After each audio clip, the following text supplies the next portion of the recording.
الله أكبر.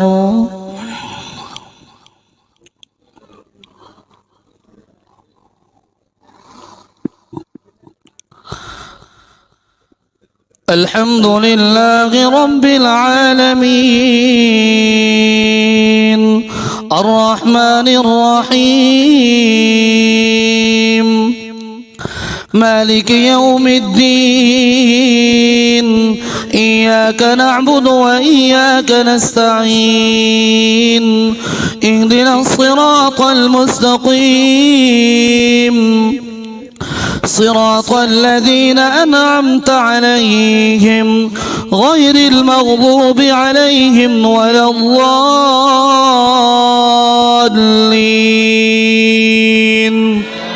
آمين. حميم تنزيل الكتاب من الله العزيز الحكيم ما خلقنا السماوات والأرض وما بينهما إلا بالحق وأجل مسمى والذين كفروا عما أنذروا معرضون قل أرأيتم ما تدعون من دون الله أروني ماذا خلقوا من الأرض أم لهم شرك في السماوات ائتوني بكتاب من قبل هذا وأثارة من علم إن كنتم صادقين ومن أضل ممن يدعو من دون الله من لا يستجيب له إلى يوم القيامة وهم عن دعائهم غافلون وإذا حشر الناس كانوا لهم أعداء وكانوا بعبادتهم كافرين وإذا تتلى عليهم آياتنا بينات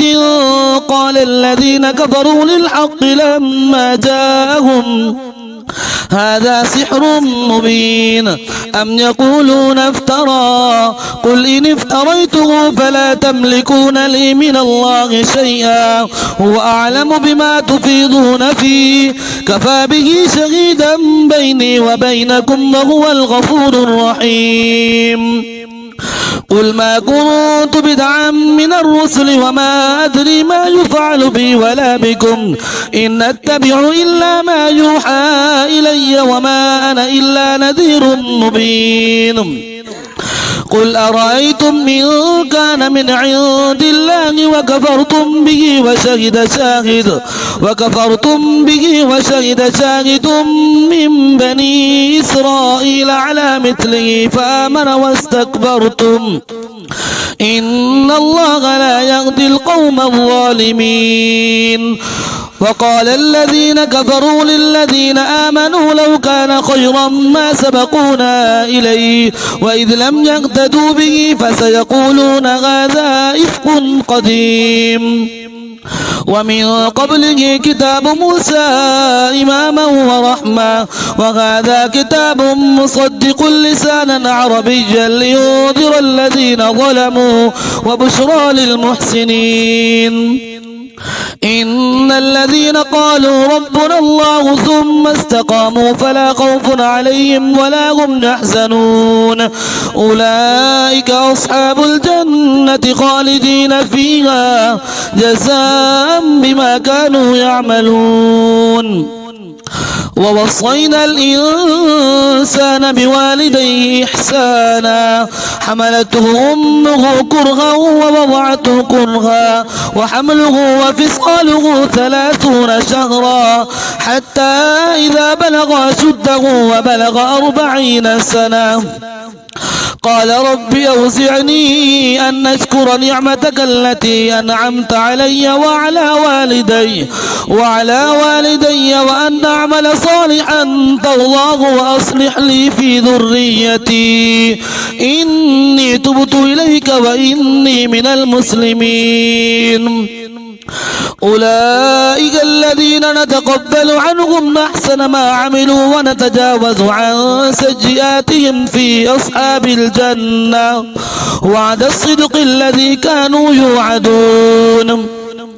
والذي قال لوالديه أف لكما أتعدانني أن نخرج وقد خلت القرون من قبلي وهما يستغيثان الله ويلك آمن إن وعد الله حق فيقول ما هذا إلا أساطير الأولين أولئك الذين حق عليهم القول في قد خلت من قبلهم من الجن والإنس إنهم كانوا خاسرين ولكل درجات مما عملوا وليوفيهم أعمالهم وهم لا يظلمون ويوم يعرض الذين كفروا على النار أذهبتم طيباتكم في حياتكم الدنيا واستمتعتم بها فاليوم تجزون عذاب الهون بما كنتم تستكبرون في الأرض بغير الحق وبما كنتم تفسقون واذكر أخا عاد إذ أنذر قومه بالأحقاف وقد خلت النذر من بين يديه ومن خلفه ألا تعبدوا إلا الله إني أخاف عليكم عذاب يوم عظيم قالوا أجئتنا لتأفكنا عن آلهتنا فأتنا بما تعدنا إن كنت من الصادقين قال إنما العلم عند الله وأبلغكم ما أرسلت به ولكني أراكم قوما تجهلون فلما رأوه عارضا مستقبل أوديتهم قالوا هذا عارض ممطرنا بل هو ما استعجلتم به ريح فيها عذاب أليم تدمر كل شيء بأمر ربها فأصبحوا لا يرى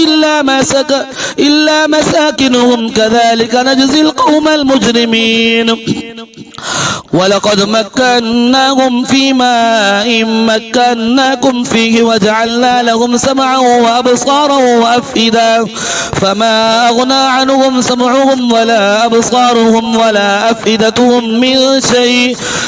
شيء إذ كانوا يجحدون بآيات الله وحاق بهم ما كانوا به يستهزئون ولقد أهلكنا ما حولكم من القرى وصرفنا الآيات لعلهم يرجعون فلولا نصرهم الذين اتخذوا من دون الله قربانا آلهة بل ضلوا عنهم وذلك إفكهم وما كانوا يفترون وإذ صرفنا إليك نفرا من الجن يستمعون القرآن فلما حضروه قالوا أنصتوا فلما قضي ولوا إلى قومهم منذرين قالوا يا قومنا إنا سمعنا كتابا أنزل من بعد موسى مصدقا لما بين يديه يهدي إلى الحق وإلى طريق مستقيم يا قومنا أجيبوا داعي الله وآمنوا به يغفر لكم من ذنوبكم ويجركم من عذاب أليم ومن لا يجب داعي الله فليس بمعجز في الأرض وليس له من دونه أولياء أولئك في ضلال مبين أولم يروا أن الله الذي خلق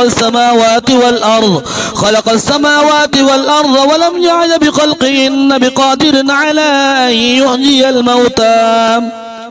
بلى إنه على كل شيء قدير ويوم يعرض الذين كفروا على النار أليس هذا بالحق قالوا بلى وربنا قال فذوقوا العذاب بما كنتم تكفرون فاصبر كما صبر أولو العزم من الرسل ولا تستعجل لهم كأنهم يوم يرون ما يوعدون لم يلبسوا إلا ساعة من نهار بلاغ فهل يهلك إلا القوم الفاسقون الذين كفروا وصدوا عن سبيل الله أضل أعمالهم والذين آمنوا وعملوا الصالحات وآمنوا بما نزل على محمد وهو الحق من ربهم كفر عنهم سيئاتهم وأصلح بالهم ذلك بأن الذين كفروا اتبعوا الباطل وأن الذين آمنوا اتبعوا الحق من ربهم كذلك يضرب الله للناس أمثالهم فإذا لقيتم الذين كفروا فضرب الرقاب حتى إذا أثخنتموهم فشدوا الوثاق فإما منا بعد وإما فداء حتى تضع الحرب أوزارها ذلك ولو يشاء الله لانتصر منهم ولكن ليبلو بعضكم ببعض والذين قتلوا في سبيل الله فلن يضل أعمالهم سيهديهم ويصلح بالهم ويدخلهم الجنة عرفها لهم يا أيها الذين آمنوا إن تنصروا الله ينصركم ويثبت أقدامكم والذين كفروا فتعسا لهم وأضل أعمالهم ذلك بأنهم كرهوا ما أنزل الله فأحبط أعمالهم أفلم يسيروا في الأرض فينظروا كيف كان عاقبة الذين من قبلهم دمر الله عليهم وللكافرين أمثالها ذلك بأن الله مولى الذين آمنوا وأن الكافرين لا مولى لهم إن الله يدخل الذين آمنوا وعملوا الصالحات جنات تجري من تحتها الأنهار والذين كفروا يتمتعون ويأكلون كما تأكل الأنعام والنار مثوى لهم وكأي من قرية هي أشد قوة من قريتك التي أخرجتك أهلكناهم فلا ناصر لهم أفمن كان على بينة من ربه كمن زجن له سوء عمله واتبعوا أهواءهم مثل الجنة التي وعد المتقون فيها أنهار من ماء غير آس وأنهار من لبن لم يتغير طعمه وأنهار من خمر لذة للشاربين وأنهار من عسل مصفى ولهم فيها من كل الثمرات ومغفرة من ربهم كمن هو خالد في النار وسقوا ماء حميما فقطع أمعاءهم ومنهم من يستمع إليك حتى إذا خرجوا من عندك قالوا للذين أوتوا العلم ماذا قال آنفا أولئك الذين طبع الله على قلوبهم واتبعوا أهواءهم والذين اهتدوا زادهم هدى وآتاهم تقواهم فهل ينظرون إلا الساعة أن تأتيهم بغتة فقد جاء أشراطها فأنى لهم إذا جاءتهم ذكراهم فاعلم أنه لا إله إلا الله واستغفر لذنبك وللمؤمنين والمؤمنات والله يعلم متقلبكم ومثواكم ويقول الذين آمنوا لولا نزلت سورة فإذا أنزلت سورة محكمة وذكر فيها القتال رأيت الذين في قلوبهم مرض ينظرون إليك نظر المغشي عليه من الموت فأولى لهم طاعة وقول معروف فإذا عزم الأمر فلو صدقوا الله لكان خيرا لهم فهل عسيتم إن توليتم أن تفسدوا في الأرض وتقطعوا أرحامكم أولئك الذين لعنهم الله فأصمهم وأعمى أبصارهم أفلا يتدبرون القرآن أم على قلوب أقفالها إن الذين ارتدوا على أدبارهم من بعد ما تبين لهم الهدى الشيطان سول لهم وأملى لهم ذلك بأنهم قالوا للذين كرهوا ما نزل الله سنطيعكم في بعض الأمر والله يعلم إسرارهم فكيف إذا توفتهم الملائكة يضربون وجوههم وأدبارهم ذلك بأنهم اتبعوا ما أسخط الله وكرهوا رضوانه فأحبط أعمالهم. أم حسب الذين في قلوبهم مرض أن لن يخرج الله أضغانهم ولو نشاء لأريناكهم فلعرفتهم بسيماهم ولتعرفنهم في لحن القول والله يعلم أعمالكم ولنبلونكم حتى نعلم المجاهدين منكم والصابرين ونبلو أخباركم. إن الذين كفروا وصدوا عن سبيل الله وشاقوا الرسول من بعد ما تبين لهم الهدى لن يضروا الله شيئا وسيحبط أعمالهم. يا أيها الذين آمنوا أطيعوا الله وأطيعوا الرسول ولا تبطلوا أعمالكم. إن الذين كفروا وصدوا عن سبيل الله ثم ماتوا وهم كفار فلن يغفر الله لهم فلا تغنوا وتدعوا إلى السلم وأنتم الأعلون والله معكم ولن يتركم أعمالكم. إنما الحياة الدنيا لعب ولهو وإن تؤمنوا وتتقوا يؤتكم أجوركم ولا يسألكم أموالكم. إن يسألكموها فيحفكم تبخلوا ويخرج أضغانكم. ها أنتم هؤلاء تدعون لتنفقوا في سبيل الله فمنكم من يبخل ومن يبخل فإنما يبخل عن نفسه والله الغني وأنتم الفقراء وإن تتولوا يستبدل قوما غيركم ثم لا يكونوا أمثالكم. الله أكبر.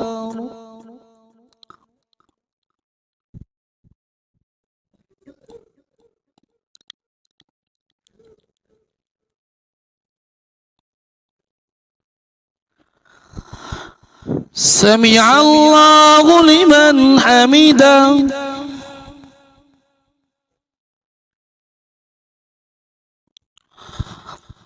الله أكبر.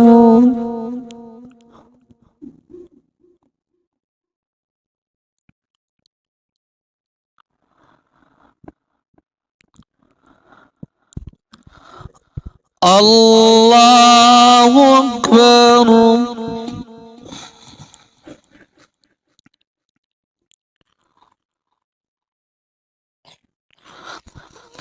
الله أكبر.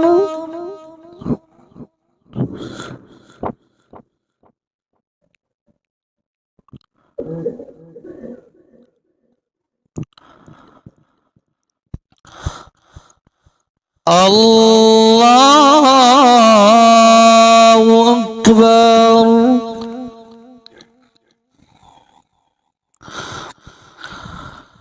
الحمد لله رب العالمين الرحمن الرحيم مالك يوم الدين إياك نعبد وإياك نستعين اهدنا الصراط المستقيم صراط الذين أنعمت عليهم غير المغضوب عليهم ولا الضالين آمين. إنا فتحنا لك فتحا مبينا ليغفر لك الله ما تقدم من ذنبك وما تأخر ويتم نعمته عليك ويهديك صراطا مستقيما وينصرك الله نصرا عزيزا. هو الذي أنزل السكينة في قلوب المؤمنين ليزدادوا إيمانا مع إيمانهم ولله جنود السماوات والأرض وكان الله عليما حكيما ليدخل المؤمنين والمؤمنات جنات تجري من تحتها الأنهار خالدين فيها ويكفر عنهم سيئاتهم وكان ذلك عند الله فوزا عظيما ويعذب المنافقين والمنافقات والمشركين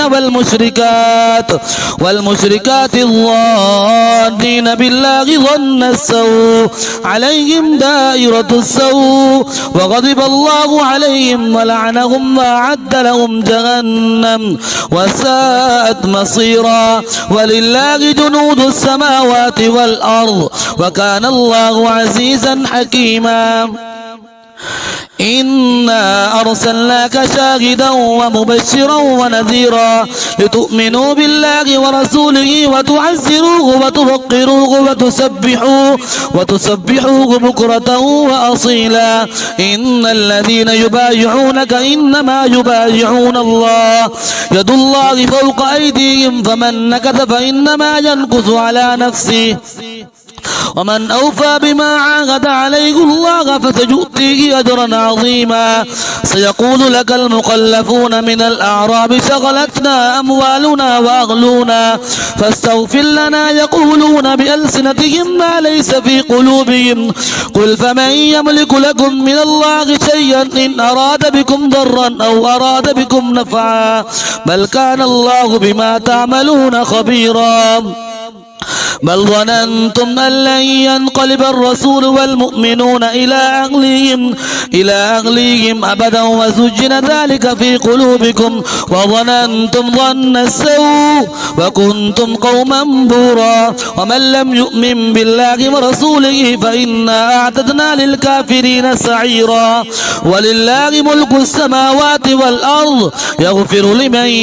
يشاء ويعذب من يشاء وكان الله غفورا رحيما سيقول المخلفون إذا انطلقتم إلى مغانم لتأخذوها ذرونا نتبعكم يريدون أن يبدلوا كلام الله قل لن تتبعونا كذلكم قال الله من قبل فسيقولون بل تحسدوننا بل كانوا لا يفقهون إلا قليلا قل للمخلفين من الأعراب ستدعون إلى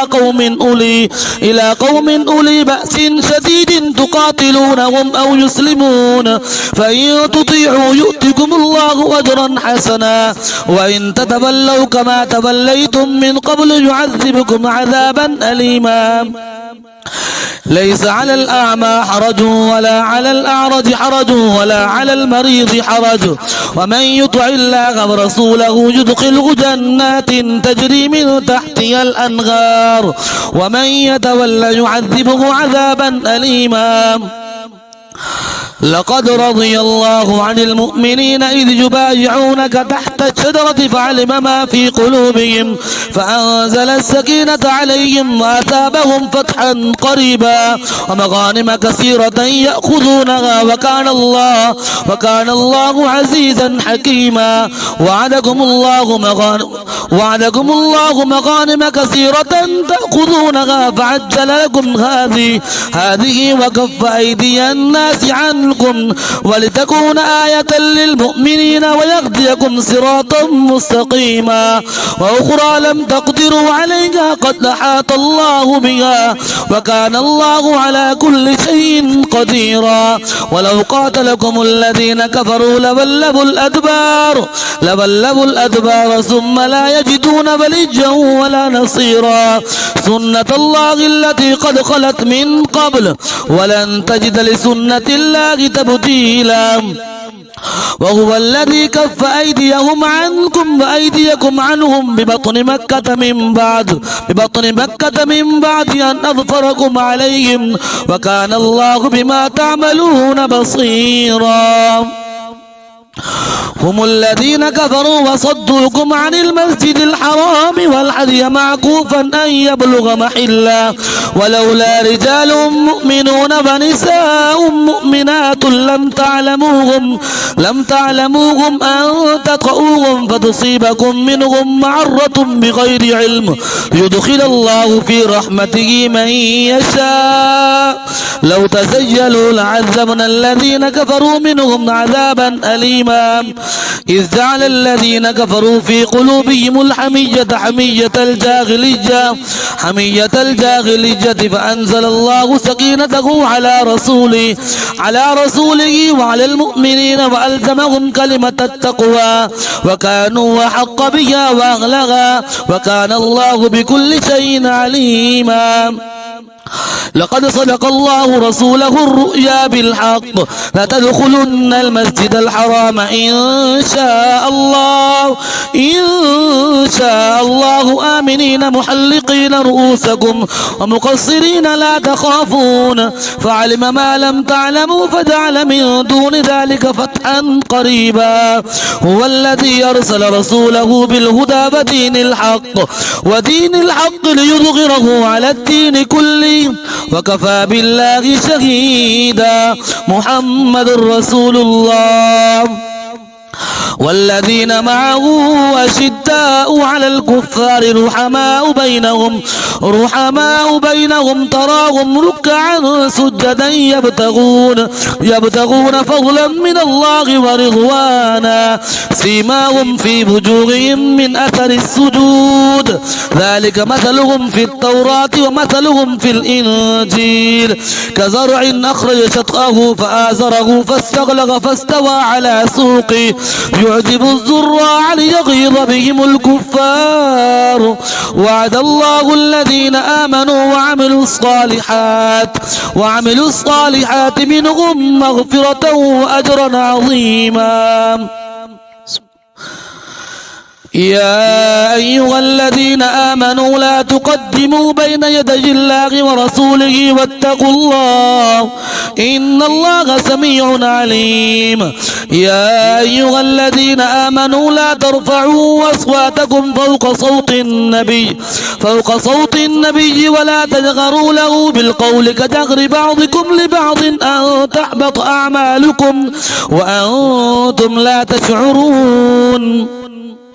إن الذين يغضون أصواتهم عند رسول الله أولئك الذين امتحن الله قلوبهم للتقوى لهم مغفرة وأجر عظيم إن الذين ينادونك من وراء الحجرات أكثرهم لا يعقلون ولو أنهم صبروا حتى تخرج إليهم لكان خيرا لهم والله غفور رحيم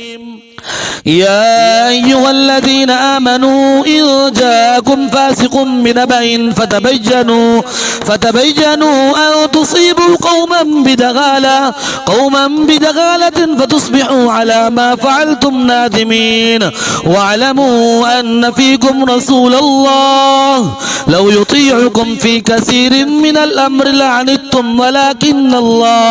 ولكن الله حبب إليكم الإيمان وزجنه في قلوبكم وكره إليكم الكفر والفسوق والعصيان أولئك هم الراشدون فضلا من الله ونعمة والله عليم حكيم وإن طائفتان من المؤمنين اقتتلوا فأصلحوا بينهما فإن بغت إحداهما على الأخرى فقاتلوا التي تبغي حتى تفيء إلى أمر الله فإن فاءت فأصلحوا بينهما بالعدل وأقسطوا إن الله يحب المقسطين إنما المؤمنون إخوة فأصلحوا بين أخويكم واتقوا الله لعلكم ترحمون يا أيها الذين آمنوا لا يسخر قوم من قوم عسى أن يكونوا خيرا منهم ولا نساء من نساء عسى أن يكن خيرا منهن ولا تلمزوا أنفسكم ولا تنابزوا بالألقاب بئس الاسم الفسوق بعد الإيمان ومن لم يتب فأولئك هم الظالمون. يا أيها الذين آمنوا اجتنبوا كثيرا من الظن إن بعض الظن إثم ولا تجسسوا ولا يغتب بعضكم بعضا أيحب أحدكم أن يأكل لحم أخيه ميتا فكرهتموه واتقوا الله إن الله تواب رحيم. يا أيها الناس إنا خلقناكم من ذكر وأنثى وجعلناكم شعوبا وقبائل لتعارفوا إن أكرمكم عند الله أتقاكم إن الله عليم خبير. قالت الأعراب آمنا قل لم تؤمنوا ولكن قولوا أسلمنا ولما يدخل الإيمان في قلوبكم وإن تطيعوا الله ورسوله لا يلدكم من أعمالكم شيئا إن الله غفور رحيم. إنما المؤمنون الذين آمنوا بالله ورسوله ثم لم يرتابوا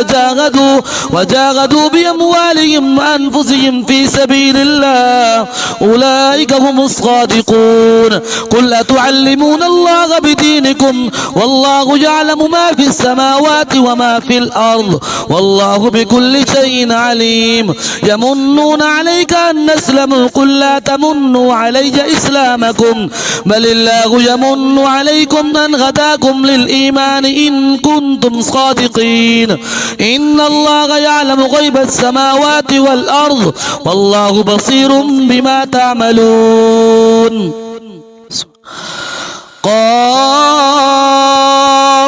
والقرآن المجيد بل عجبوا أن جاءهم منذر منهم فقال الكافرون هذا شيء عجيب أئذا متنا وكنا ترابا ذلك رجع بعيد قد علمنا ما تنقص الأرض منهم وعندنا كتاب حفيظ بل كذبوا بالحق لما جاءهم فهم في أمر مريج. أفلم ينظروا إلى السماء فوقهم كيف بنيناها وزجناها وما لها من فروج والأرض مددناها وألقينا فيها رواسي وأنبتنا فيها من كل زوج بهيج تبصرة وذكرى لكل عبد منيب ونزلنا من السماء ماء مباركا فأنبتنا به جنات وحب الحصيد والنخل باسقات لها طلع نضيد رزقا للعباد وأحيينا به بلدة ميتا كذلك الخروج. كذبت قبلهم قوم نوح وأصحاب الرس وثمود وعاد وفرعون وإخوان لوط وأصحاب الأيكة وقوم تبع كل كذب الرسل فحق وعيد أفعجينا بالخلق الأول بل هم في لبس من خلق جديد ولقد خلقنا الإنسان ونعلم ما توسوس به نفسه ونحن أقرب إليه من حبل الوريد إذ يتلقى المتلقيان عن اليمين وعن الشمال قعيد ما يلفظ من قول إلا لديه رقيب عتيد وجاءت سكرة الموت بالحق ذلك ما كنت منه تحيد ونفخ في الصور ذلك يوم الوعيد وجاءت كل نفس معها سائق وشهيد لقد كنت في غفلة من هذا فكشفنا عنك غطاءك فبصرك اليوم حديد وقال قرينه هذا ما لدي عتيد ألقيا في جهنم كل كفار عنيد مناع للخير معتد مريب الذي جعل مع الله إلها آخر فألقياه في العذاب الشديد قال قرينه قرينه ربنا ما أطغيته ولكن كان في ضلال بعيد قال لا تختصموا لدي وقد قدمت إليكم بالوعيد ما يبدل القول لدي وما أنا بظلام للعبيد يوم نقول لجهنم هل امتلأت وتقول هل من مزيد وأزلفت الجنة للمتقين غير بعيد هذا ما توعدون لكل أواب حفيظ من خشي الرحمن بالغيب وجاء بقلب منيب ادخلوها بسلام ذلك يوم الخلود لهم ما يشاءون فيها ولدينا مزيد وكم أهلكنا قبلهم من قرن هم أشد منهم بطشا فنقبوا في البلاد هل من محيص إن في ذلك لذكرى لمن كان له قلب أو ألقى السمع وهو شهيد ولقد خلقنا السماوات والأرض وما بينهما في 6 أيام وما مسنا من لغوب فاصبر على ما يقولون وسبح بحمد ربك قبل طلوع الشمس وقبل الغروب ومن الليل فسبحه وأدبار السجود واستمع يوم ينادي المناد من مكان قريب يوم يسمعون الصيحة بالحق ذلك يوم الخروج إنا نحن نحيي ونميت وإلينا المصير يوم تشقق الأرض عنهم سراعا ذلك حشر علينا يسير نحن أعلم بما يقولون وما أنت عليهم بجبار فذكر بالقرآن من يخاف وعيد الله أكبر